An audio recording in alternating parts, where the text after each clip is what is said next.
while you're practicing yoga.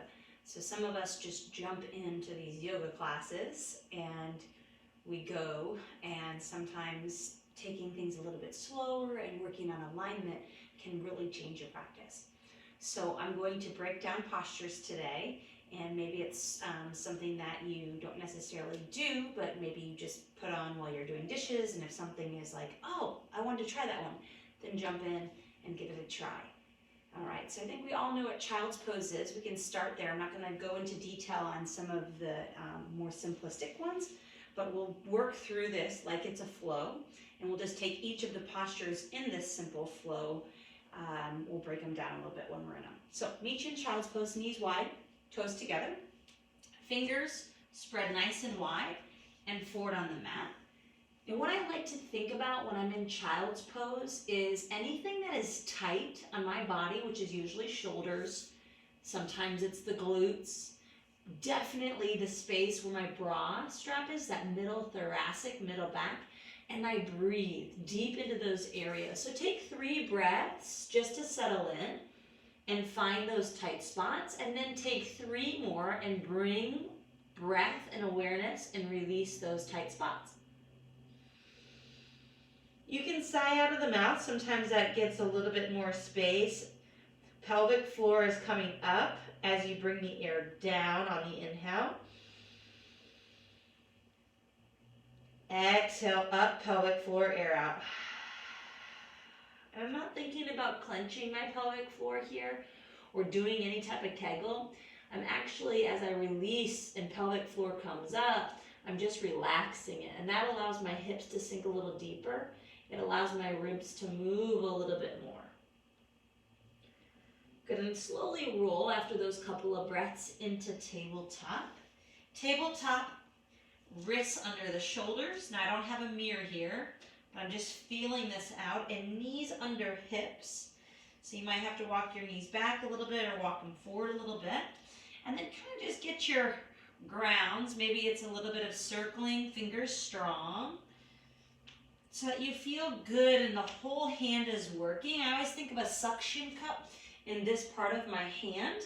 Fingers are active, kind of like the gecko hand, if you will. Good, and usually teachers will ask you to do a cat-cow. Inhale, lengthen. I always think about the neck skin here. Not so much the back will arch no matter what. Now on my cat, I bring pubic bone to bottom ribs and exhale.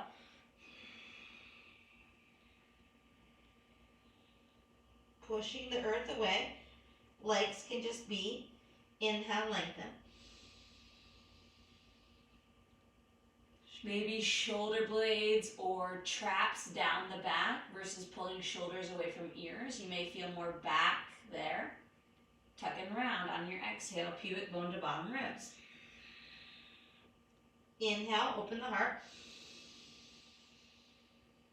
Fill, fill, fill, fill, fill, fill. Stretch your belly skin, stretch your neck skin. Pull the shoulders, the traps down toward the middle back. Exhale, tuck and round.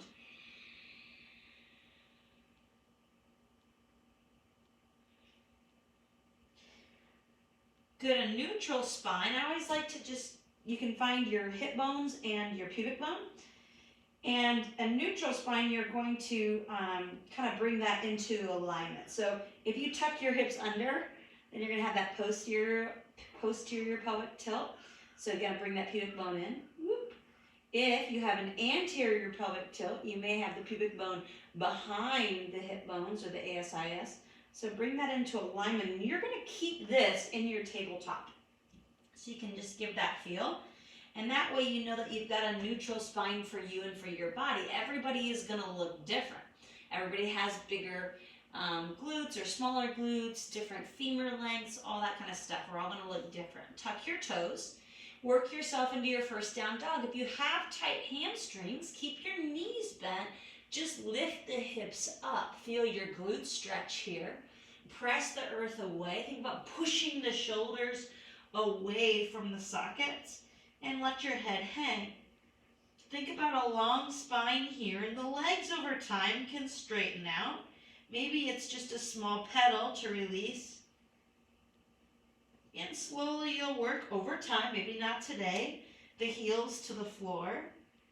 Press the earth away, that beautiful slope from tailbone to crown and from sits bones to heels.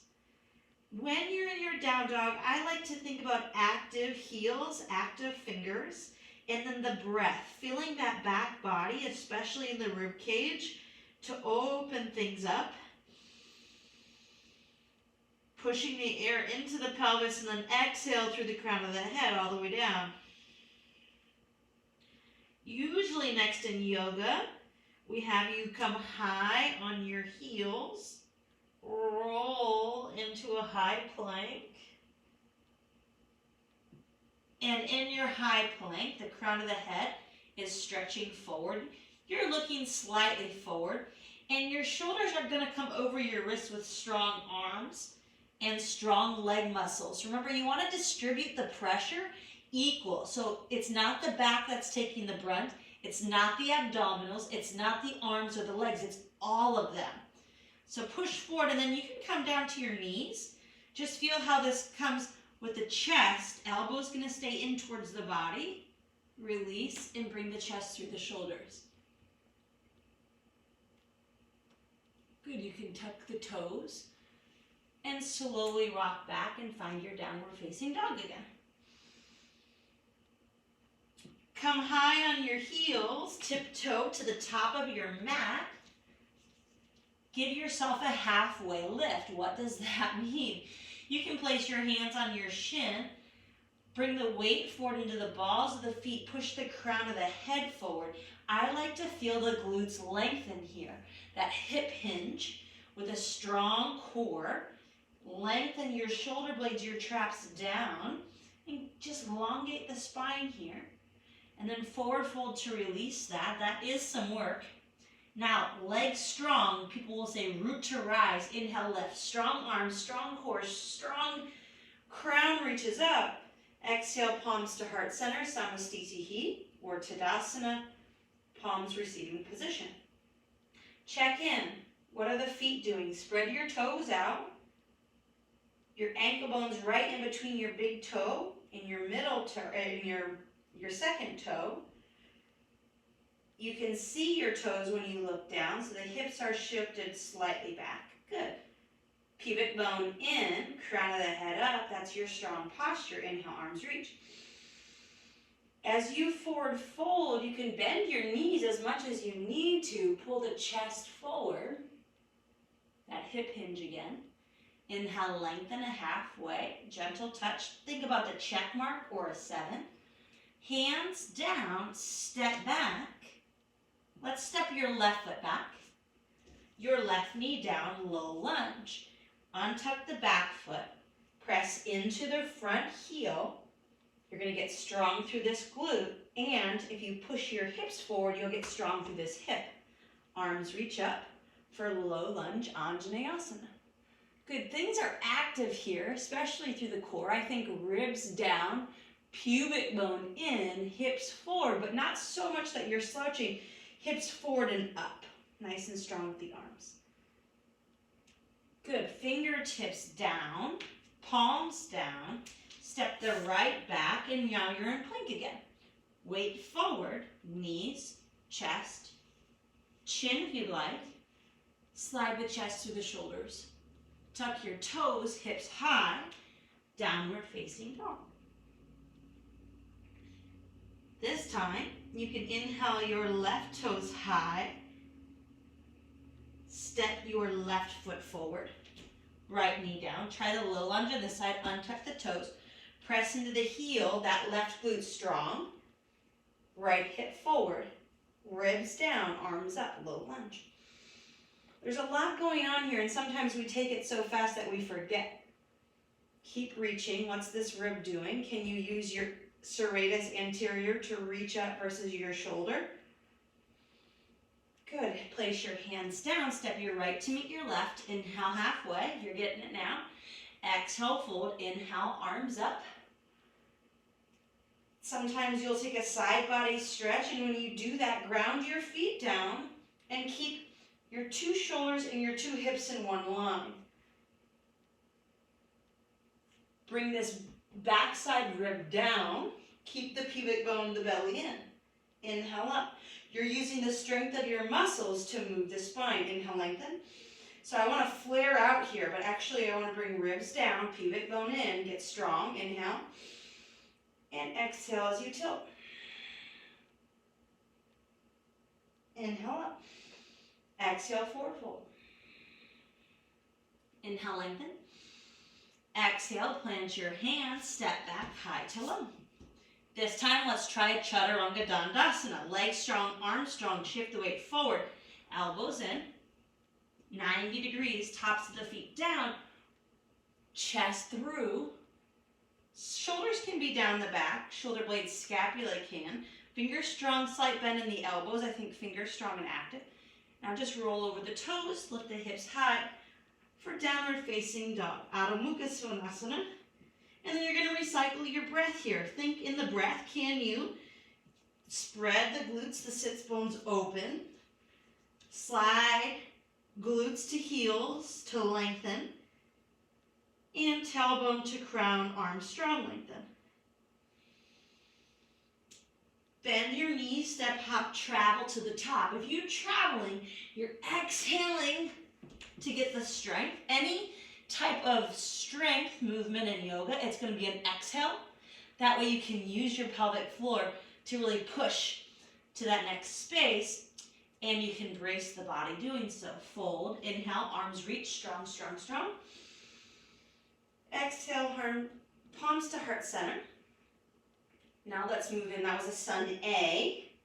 Inhale, arms reach all the way up. Sit low into your fierce pose, or some call it Utkatasana. Big toes touch, heels slightly separated.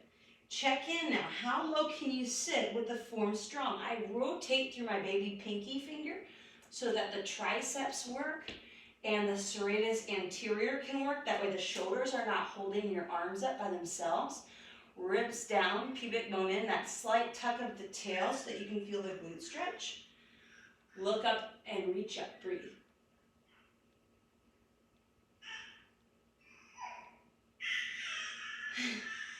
You can hear a little guy back there. Teachers will keep you here so that you fire up the biggest muscles of the body, the glutes, the thighs, the adductors, the core, the back, the arms. And that's going to warm you up. You probably can feel the heat as you're standing here if you're trying it out. Forward fold. Inhale, halfway. Exhale, step back. Chaturanga Dandasana. Give it a try. Get strong. Upward facing. Downward facing. On the bottom of your exhale, step your right foot forward. Back left foot down at a 45-degree angle. It's nice to check here as you're moving into your first warrior one that the hips stay square. Arms reach up. Pull the left hip forward and the right hip back. The hips here, I'm going to face you, should be on a train track. Maybe a wider train track if you have need more stability, but see how I'm not crossed, because that's really difficult for me to get that pelvis neutral situation. So now I'm even back. I'm going to bring this hip forward a little bit. I still have that neutral pelvis. I have to sit lower into my front leg, get strong through the back left baby toe, and bring the left hip forward, right hip back. This will be very hard for most of us, especially those of us who have a little bit of maybe separation here, who just had babies, working, refiring those transverse abdominals, those internal obliques. Arms up for balance. Hands on the floor, step back high to low, Chaturanga Dandasana, and you're going to get very used to this. But you want to make sure that you're taking it only when you know that you're strong enough to take it. Because if the shoulders, let me show you an improper one, if the shoulders dip below your elbows, then you're going to put so much pressure, you can already feel it in your back and your shoulders. So you want to stay strong. It's called four-limb staff pose. Staff meaning nice and strong on all four of the limbs, both legs, both arms. So on the bottom of your exhale, try that left side. Step your left foot to the left thumb. Rotate the back right foot down. Sweep your arms up. My trick here is to use the glute, fire it up, down to the right heel. It's going to bring the hip forward. Use your left heel to get strong and you're not sinking into this front hip. Again, check in, where's your pubic bone? Is it forward or is it behind your hips? Get it neutral. Good. From here, let's work into warrior two. That might be a new familiar thing, but the legs are actually a little bit different. So this front leg will stay where it is, but the back heel will rotate in line with the front heel, or this front heel will be on the arch of that back heel. Warrior two, arms are stretching, armpits away from one another, fingers together, nice and strong. The gaze is past the front middle finger. Check in. Where is all of the work being done? What is fatiguing? Breathe and distribute the pressure, distribute the work everywhere. Peaceful warrior, flip the front palm, slide the back arm down the leg and open up.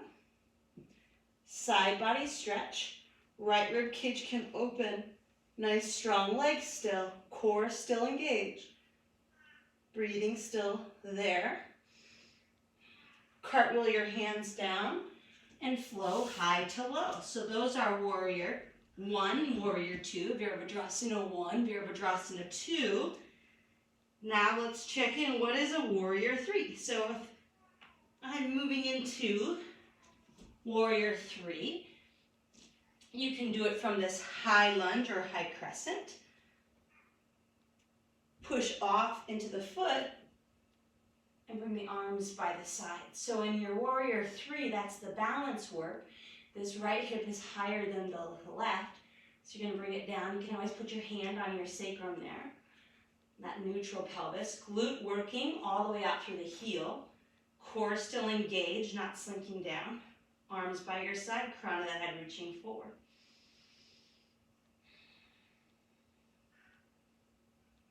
Step the right to meet the left. Inhale all the way up. Exhale, forward fold. Inhale, halfway. Exhale, plant your hands. Step the left foot back. Let's even it out for warrior two this side. Remember, heel to arch alignment or heel to heel. Armpits apart. Look past your right middle finger. Where is the weight? Where is the pressure? Where is it fatiguing? A little bit different this side maybe. Flip the right palm up and give a peaceful warrior this side.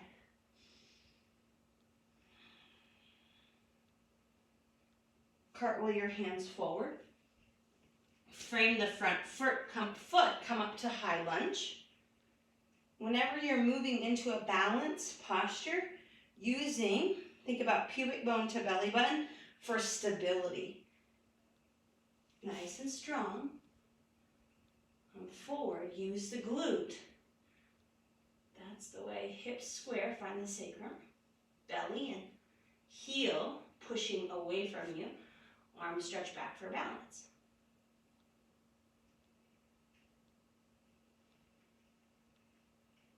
Step left to meet right. Inhale, arms all the way up. Exhale, regain that chair, that fierce pose, Utkatasana. Sweep the right arm back, the left arm forward. In your twist, something to check in with is that this front knee is not creeping forward. You want the hips again, whoop, in one line. And you'll be able to feel that. That's going to be that iliacus, getting the pelvis, the pelvic floor in alignment for you. Check in the knees. Arms reach. Twist opposite. Good, I'm going to show you what usually happens. See this front knee creeps forward? I'm going to pull that back. All the way up. This time you can sit nice and low, boat pose. And boat pose, making sure you're not doming out in your abdomen. Your legs are strong inside and outside. Energy through the heels, arms up. You can lean back. You can always take a low boat if you feel like it's too much pressure. If you can't keep your abdominals strong, take a low boat.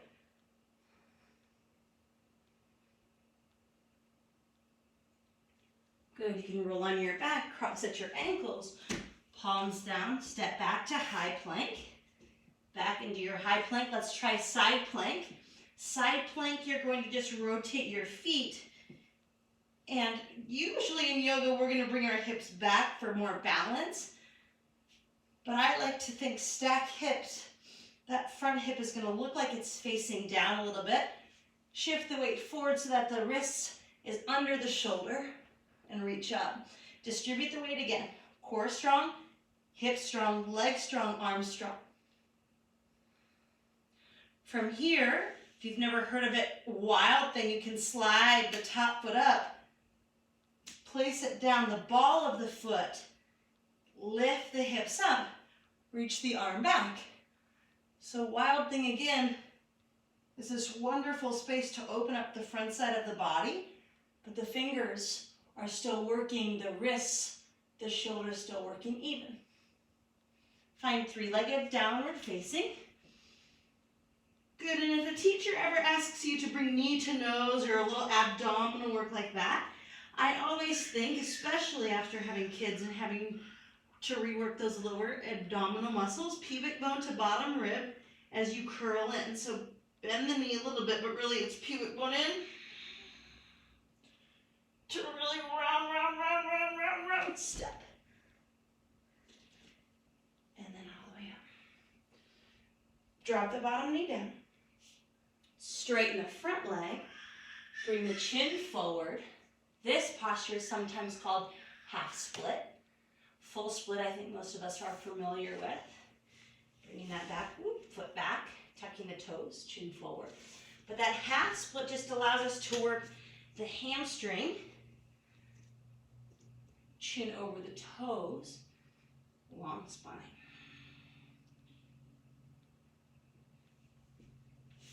Back to low lunge.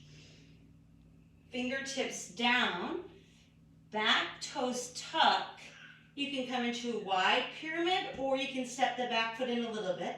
Pyramid pose, the hips square, body down the leg. Let's turn the hands all the way around and find pyramid pose to the back.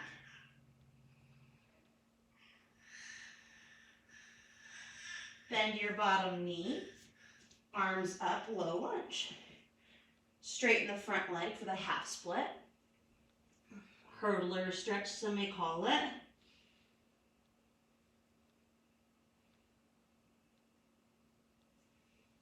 Good, shoot your left foot into the air. Just for fun, see what happens here. Go pubic bone in. High in that front, or that back foot. Pubic bone to bottom rib. Step. Arms up. This time, right hand down, left hand up in the twist, dragonfly twist. Keeping this core strong and bringing the back hip up to hips one line. Good, we're going to come into side plank on the opposite side.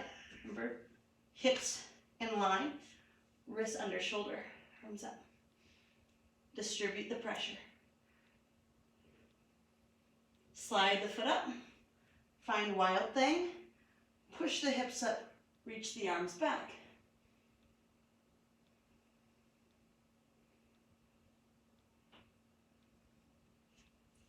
Good, three-legged. I'm going to show you what some may call fallen triangle. You're going to step your foot outside of the opposite hand and roll down onto the side of your left baby toe in the inside of the big right toe. Reach your arms up. Fallen triangle.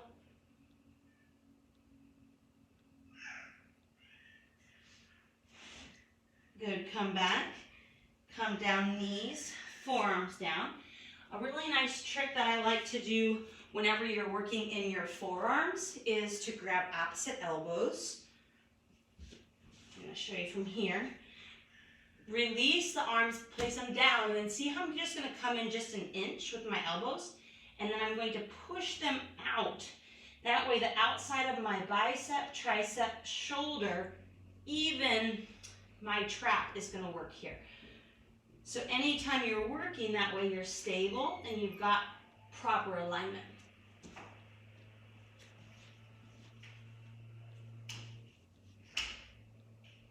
This is dolphin pose. So on your forearms, you can lift your hips up, heels down, head relaxed.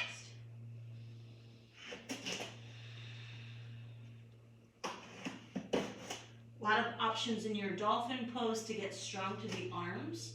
You can just simply push, let your head come down, push away. That's good for your serratus, that muscle that's right underneath your armpits. You can walk your heels up and play here, maybe pushing your heels high, your face forward. Dolphin push-ups, working forearms and bicep strength, shoulder strength. One day you just can kick or maybe lift into that pinch up. Forearm stick.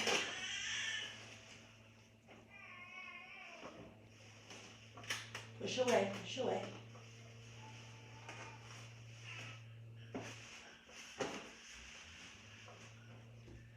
Knees wide, toes together, child.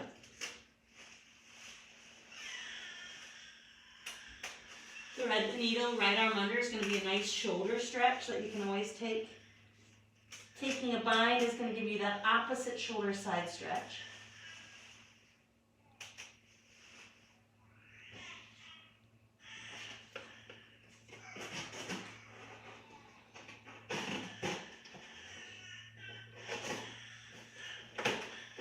Good, and with all of that work, remember distributing the pressure, arms, abdominals, back, glutes, thighs, legs. It's going to really allow the body to transform a lot faster versus just moving through.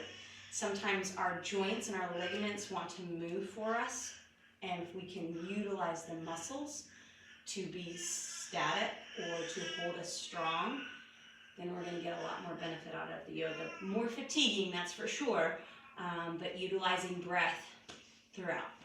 So a couple of tricks now to work in the hips, because a lot of us are tight through our hips. We can take pigeon. For a lot of us, pigeon is very difficult as we first begin. I feel like everybody will remember their first pigeon. You can bring your heel, your knee in line with your hip, and your heel, the further it is towards your body is going to be the easier it is. Now the further away from the body and the hips still square, the harder it is. So play to a space where it's a little uncomfortable, but you can still breathe. Making sure that the left hip or the opposite hip is square, and then just stay there. It probably will be a pretty deep stretch for you. And surrender to where you are. Take 5 breaths on each side. Maybe you can start to walk your body down.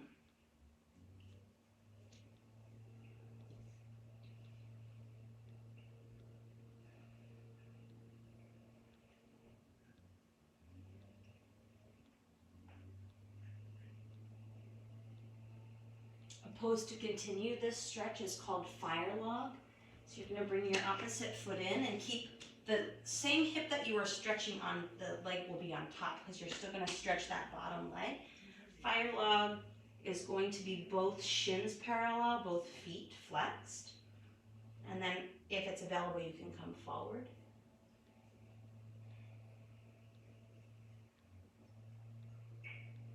This is really good if you're sitting all day. And remember, whenever you are sitting all day, that you lift your butt cheeks up so that you're sitting down and opening up the pelvic floor.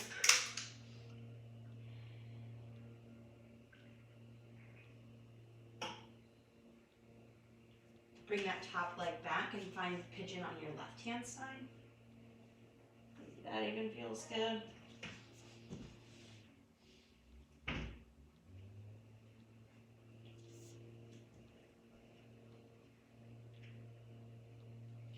Once you find a space that's a little bit uncomfortable but manageable, stay there and breathe.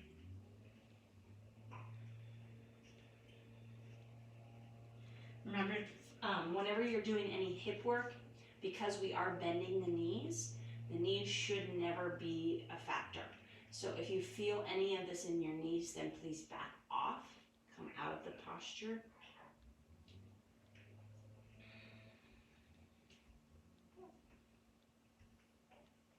And once you find that you've got a new space that you've created, reorganize, bring this opposite hip down again, and most likely you'll find out the body will unconsciously cheat in your hip openers.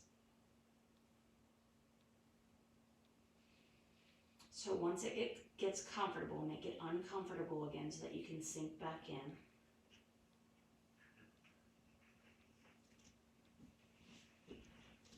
This top leg on top, fire low. I hope this helps break down some of the postures, especially if you're new to yoga. I know that yoga can be intimidating. It sometimes can feel like people are moving too fast and we just go through the motions. But if you can think about some of these small foundations where your feet are, what is activating, distributing the pressure and the work all over the body for all of the postures, even if the arms are not putting weight down, the arms are still lifting the spine and everything up. Same with the feet. The feet, when they touch the ground, sucking the energy up, getting strong, and using all